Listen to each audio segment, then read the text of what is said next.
수천 년 전 반투라고 불리는 어족이 서아프리카에서 남부로 쭉쭉 내려옵니다. 기록에 따르면 반투족은 6세기경 남아공에 들어온 최초의 인구입니다. 소토족, 츠와나족 등 철기를 사용하는 부족 연민체들이 살고 있는 지역이었습니다. 그런데 1488년 포르투갈 탐험가 바르톨로메오 디아스에 의해서 희망봉이 발견이 되고 유럽인들은 현재 남아공의 대표적 관광도시로 유명한 케이프타운이 해상교통 중심지 역할을 할 수 있고 또 그 근방에는 금까지 있다는 사실을 발견합니다. 영국인과 네덜란드가 케이프를 두고 싸우는데 영국의 승으로 1814년 남아공은 영국의 식민지가 됩니다. 그때부터 유럽인들이 서서히 남아공에 정착하러 옵니다. 영국과 네덜란드의 보어인이 갈라서면서 4개의 식민 정부가 만들어졌습니다.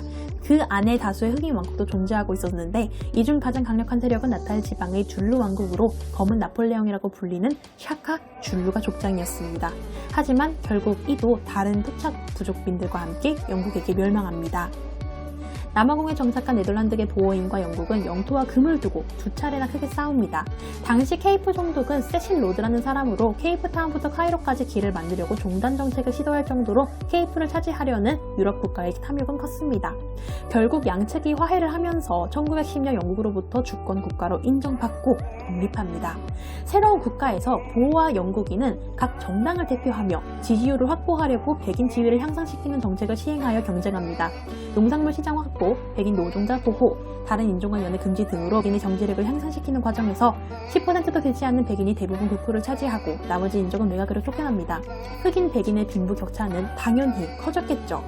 백인 이익 확보를 위해 인종차별 정책 아파르트헤이트가 1948년부터 실시되며 흑인과 백인은 함께 노래, 식사, 활동을 할 수 없었고 흑인 서적은 검열 혹은 금지, 인종 간 결혼은 금지가 됩니다. 젊은 간디가 변호사로 활동하러 갔을 때 인도인이라는 이유로 기차에서 쫓겨나던 일화는 유명하죠. 차별 정책이 오래 지속될 수 있었던 이유는 서방 여러 나라들에게 남아공이 경제 전략적으로도 중요한 우호국이어서 내버려두었기 때문입니다.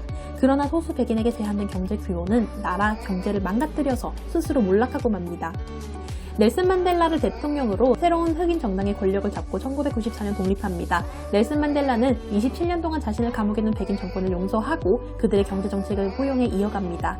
모든 인류가 화합 공존하는 무지개의 나라를 만든 거죠. 독립 후에 지금까지 5명의 대통령이 수차례 시도했지만 빈부격차 문제는 해결되지 못했습니다. 실업률, 빈곤, 소득 분배, 불평등은 여전합니다. 현재 시릴 라마포사 대통령은 10%도 되지 않는 백인이 부와 토지를 거의 갖고 있으니 강제 무상몰수를 하겠다고 선언했지만 백인들의 반발은 크죠. 백인과 흑인의 갈등 아직 끝나지 않았습니다. 봉착한 난제들이 많지만 개인적으로 화합을 위해 끊임없이 노력하고 협력하는 자세가 감탄스럽습니다. 화려한 이면에 슬픈 역사를 가진 남아공, 무지개라는 이미지처럼 앞으로의 역사도 따뜻하게 풀어가길 바랍니다.